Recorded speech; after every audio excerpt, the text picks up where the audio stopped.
Ma thèse porte sur un procédé de renforcement du verre qui est basé sur des échanges ioniques.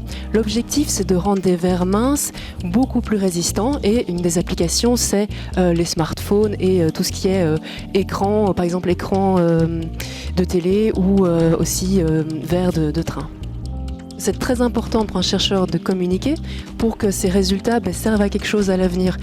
C'est très bien, les sciences fondamentales, c'est très bien d'apprendre beaucoup, de tirer des informations de ces recherches, mais il faut également les communiquer pour qu'on puisse tirer des applications, qu'il y ait des nouveaux produits, des nouveaux types, dans mon cas des nouveaux types de verres qui soient mis sur le marché.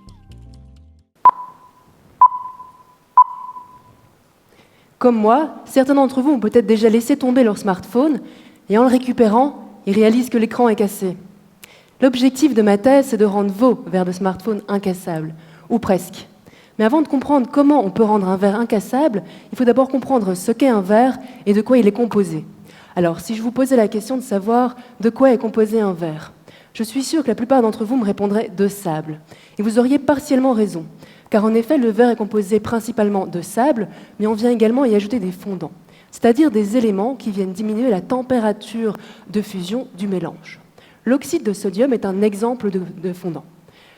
C'est la composition particulière du verre qui est à l'origine de sa structure, qui est une structure amorphe, c'est-à-dire désordonnée. Pour comprendre, projetons-nous dans l'espace des atomes, et imaginons que les atomes sont représentés par des billes. Dans le cas du verre, on aurait donc principalement un amoncellement de billes de silicium et d'oxygène, et ces billes seraient désordonnées. Un peu comme si vous preniez un bac rempli de billes et que vous le mélangiez avec vigueur, eh bien vous auriez un amoncellement désordonné de billes qui ressemblerait à une structure amorphe. On peut aisément imaginer qu'il y a des interstices entre ces billes. Et certains atomes, comme les atomes de sodium, peuvent se déplacer, ils peuvent diffuser entre les interstices. Alors vous vous demandez probablement pourquoi je vous parle de la diffusion d'atomes de sodium. Eh bien, car il s'agit du cœur de ma thèse. En effet, le procédé de renforcement dont je vous ai parlé consiste à échanger à la surface les ions sodium présents dans les interstices du verre par des ions potassium présents en dehors du verre. Les ions potassium sont plus gros que les ions sodium, et dès lors, lorsqu'ils sont dans les interstices du verre, ils vont induire un effet de compression sur le réseau. Et c'est cet effet de compression qui est à l'origine des propriétés mécaniques optimisées. Pour comprendre, imaginons qu'il se forme une petite fissure à la surface du verre. Eh bien, les ions potassium vont venir pousser sur la fissure et l'empêcher de se propager dans le verre et d'ainsi mener à sa rupture.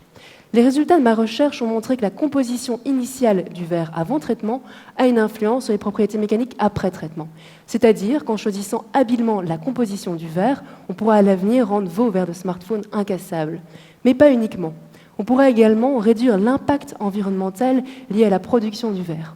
En effet, avec cette technique, un verre épais d'1 millimètre est tout aussi résistant, voire même plus, qu'un verre épais d'1 centimètre produit par les techniques actuelles classiques.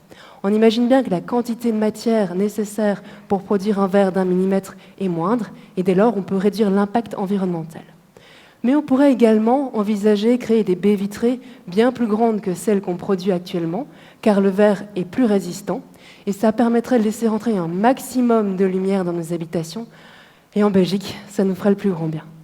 Merci.